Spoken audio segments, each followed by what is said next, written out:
రామాయణం అంతా చదివిన తర్వాత రామాదివత్ వర్తితవ్యం నా రావణాదివత్ అన్నారు. రాముడిలాగా ఉండు, రావణుడిలాగా ఉండొద్దు అని చెప్పాలి.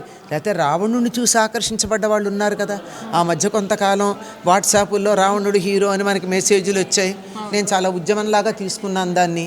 తీసుకుని వాళ్ళకి సమాధానం చెప్పి మీకు ఎవరు పంపారో వాళ్ళకి మీది పంపండి, పంపి మీరు నాకు స్క్రీన్ షాట్ పెట్టకపోతే బాగుండదు, మీ మీద కేసు కూడా వేస్తాను నాకు స్క్రీన్ షాట్ పెట్టకపోతే అన్నంత ఉద్యమం చేసిన తర్వాత మళ్ళీ రాలేదు కదా అవి.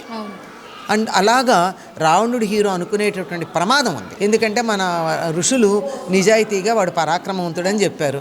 అది చచ్చిపోయింది మన వాళ్ళకి, పరాక్రమం గుర్తొచ్చి. అందువల్ల అలా మాట్లాడతారు. కనుక మన ధర్మంలో ఉన్న గొప్పతనం గురించి చెబుతూ వేరే చోటుకెడితే పడే ఇబ్బందులు కూడా మనం చెప్పాలమ్మా పిల్లలకి.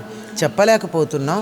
అసలు మన ధర్మం గురించే మనకి తెలియదాయి, ఇంకో ధర్మం గురించి మనకేం తెలుసు అంచేత వదిలేస్తున్నాం. ఏ కట్టుబాట్లు లేకుండా ఉండడం బాగుంటుందని వెళ్ళిపోతున్నారు. కానీ అక్కడికి వెళ్ళాక కట్టుబాట్లు కాదు, కట్టుబడిపోవటమే ఉంది. అసలు కనీసం మనకి నియమ నిబంధనలు ఉన్నాయి, వాళ్ళకి నియమ నిబంధనలు కదా కట్టిపారేయడం ఉంది. బయటికి రావడానికి వీలైన పరిస్థితుల్లో చాలా సఫర్ అవుతున్నారు. అందువల్ల ఆ విషయాలన్నీ తప్పనిసరిగా చెప్పవలసిన అవసరం ఉంది. ఇది తండ్రి చెప్తాడా అంటే తక్కువేనమ్మా. ఆడపిల్లలకి, మగపిల్లలకి తండ్రి ఆడపిల్లల్ని జాగ్రత్తగా చూడమని చెప్పాలి, తల్లి కూడా చెప్పాలి. ఆడపిల్లల్ని జాగ్రత్తగా ఉండమని చెప్పవలసింది తల్లి మాత్రమేనమ్మా.